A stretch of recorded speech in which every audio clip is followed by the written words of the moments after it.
Alam nyo ba na sa isang barangay sa Antipolo ay may nagtatagong man-made tunnel? Walang nakakaalam kung ano ang purpose nito, kaya naglakbay ako upang hanapin at para alamin kung para saan ito. Yan. At di ko inaasahan ang Yan. makikita ko sa loob nito. Foil. Nagsimula ang paglalakbay ko papasok sa isang bundok at hindi ko alam kung saan nakalocate ang Pwede ko tunnel. magtanong, saan po papuntang kuweba? Ang Ano kuweba? po? Ha? Sa may baba po. Ako, delikado sa aso dito.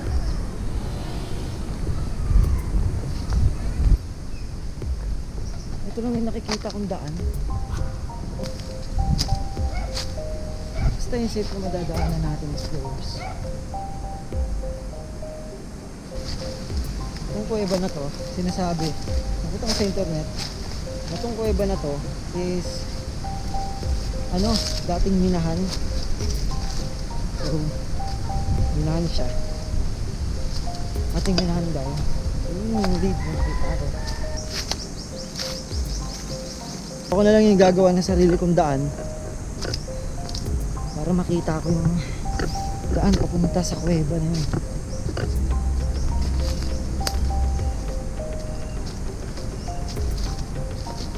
Parang ganyan siya oh. Parang ganyan yung itsura ng kuweba na yun. Pero kung matatandaan ko, nasa gilid siya ng bundok. Wala siya dito. Wala siya dito sa may bandang ilog.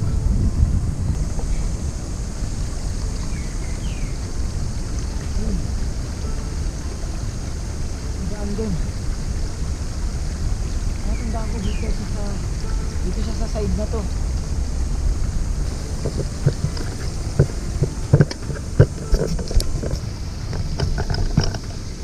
May farm dyan sa taas. Dito pa tayo sa gitna. Habang lumalalim ang aking pagbaybay sa gubat, ay mas lalong nahihirapan akong hanapin kung nasaan ang tunnel.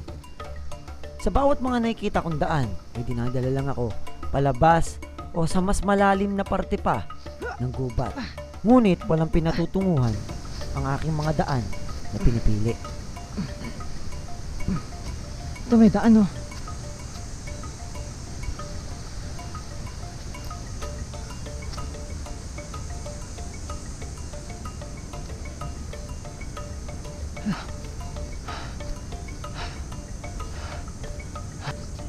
Bangin na to ah.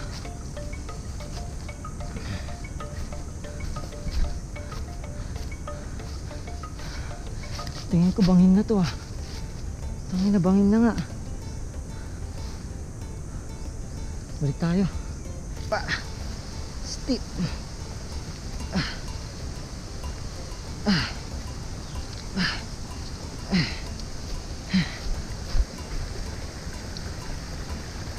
Tingin ko explorers, kailangan natin maghanap ng makakasama dito. Kasi halos dito wala nang daan eh. Tignan nyo. Ayan lang. Ito tayo eh oh. Nung nawalan na ako ng pag-asa na mahanap pa yung tunnel ng mag-isa, bumalik ako. Doon ako naghanap ng makakasama ko na alam yung papunta mismo doon sa tunnel. Sa paghahanap ko, nakita ko tong batang babae na to na nakatira malapit sa ilog. So sinamahan niya ako papunta doon at alam na alam niya kung saan yung papunta. Dapat dito sa tubig dadaan. Dito kasi ako dumaan sa ano kanina eh.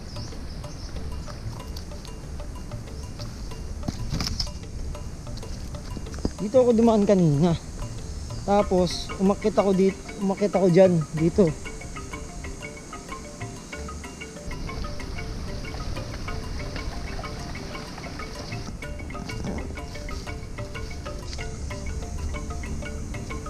Gilid na. Parang kabangin.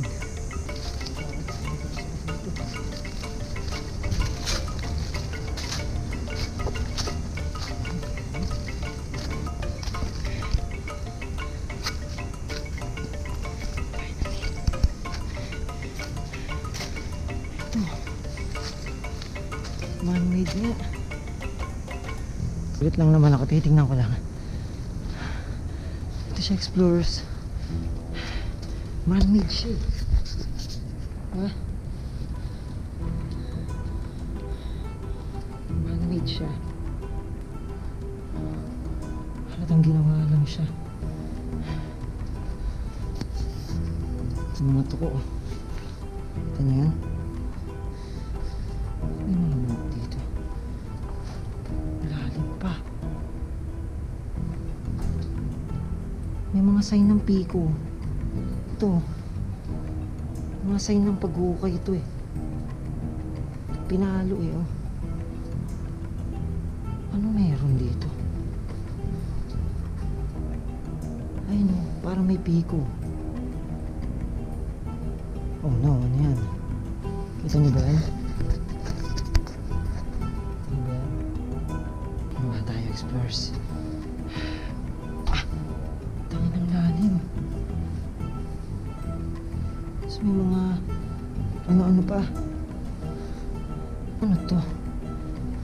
Mukha talaga siyang pinaganuhan. Pinagminahan. Sobrang lalim pa nito.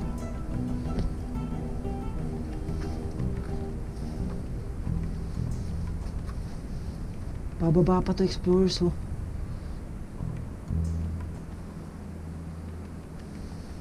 Kasi ayun, oh, may mga piko-piko siya, explorers, oh.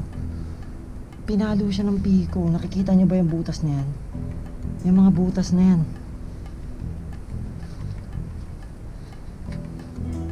Oh my God. No, I'm not going down there, man. Tangin na. Tingnan ito. Ito niyan. Foil, tapos lighter. May nagsasabon dito. Sobrang lalim pa nito, explorers. Hindi ako bababa dyan, no? Lalim pa niya, no?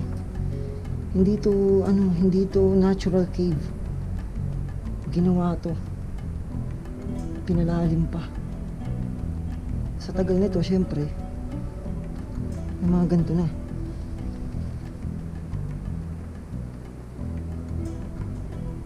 Pero may mga usap-usapan. May mga usap-usapan, explorers. Itong kuweba na to. Siyempre, natural na yun, di ba?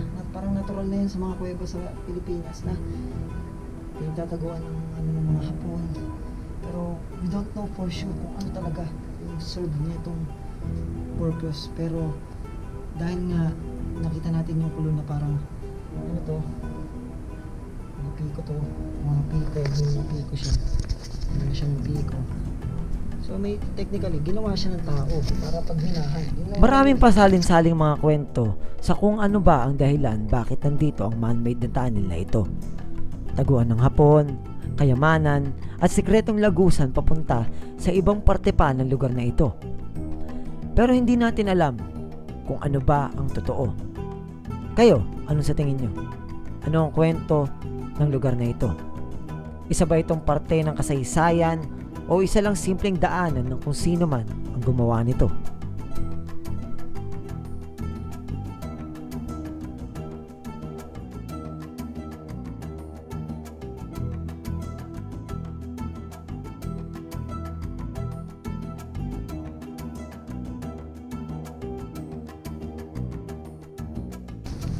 Tingin ko okay na yun sa akin na nakita ko siya, explorers. Yun lang naman yung purpose ng pagpunta ko rito. Kahit makita lang, o hindi naman yung sobrang ma-explore yung loob. Curious lang ako. Mamaya magtatanong tayo sa mga tao sa taas kung ano yung tingin nilang dahilan kung bakit meron yan, no? May makapagsabi pa sa atin ng kwento kung bakit nga ba meron ganun dun na man-made na tunnel. Isa ba yung trip lang? Isa ba yung dahil sa paghahanap ng ginto o paghahanap ng kayamanan, paghahanap ng ano, o kaya pagmimina. Yun yung mga isa sa mga dahilan kung bakit naman nagkakaroon ng mga paghuhukay na malalalim kagaya nun. Or libangan lang, or tourist attraction na yun, diba? Hindi natin alam for sure. Nandito lang tayo para ma-curious at makita yon ng personal. Kaya pinaghirapan ko na marating yon at makita.